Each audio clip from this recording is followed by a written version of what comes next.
the problem has to be looked at a more macro level. What are we? Because the problem is even you cannot, it is in a stage that you really cannot even restructure the airline. That's a bigger problem in my view. So I think all those conversation helps.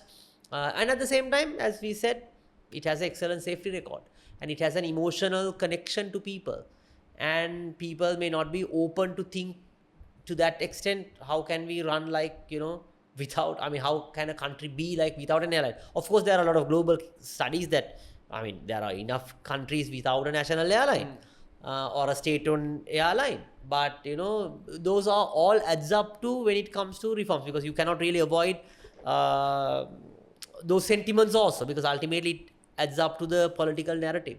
But I think it's important that the government takes a serious look at what is going on. And I think it's also not good on their political credibility as well. Because this is a going big to pop up. monkey on their back. This monkey, every quarter when the profit and loss accounts are indicated, and given the narrative of... But there, Dana, it's operational loss, right? We're talking about... So no, it's sorry, we're talking about we are not talking about an operational loss. It's operationally profitable, but there's a net loss because of the finance cost. Yeah, exactly. So you have to look at on a overall point of view. Let's see how after the debt restructuring whether there will be some relief on the finance cost. But again, as we know, some of the rating agencies really did not upgrade our rating just because of this bond. It was that detrimental on the overall economy. Rating wasn't really upgraded because of this one bond.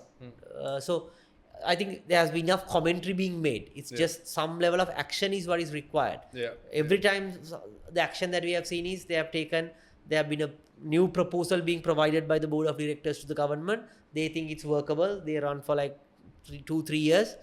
Then results really didn't change. Then the government changed. There's a new board of, and same thing. And I think there was enough evidence that how a lot of corruption cases were related to these SOEs. So I think you have to make it will be people's problem, even rather than government. Of course, it will boil down to government. That's my overall take on Sri Lanka, and it will come up again and again. We'll have a program dedicated to Sri Lanka, and we have to have more programs dedicated because it is going to come up back and forth.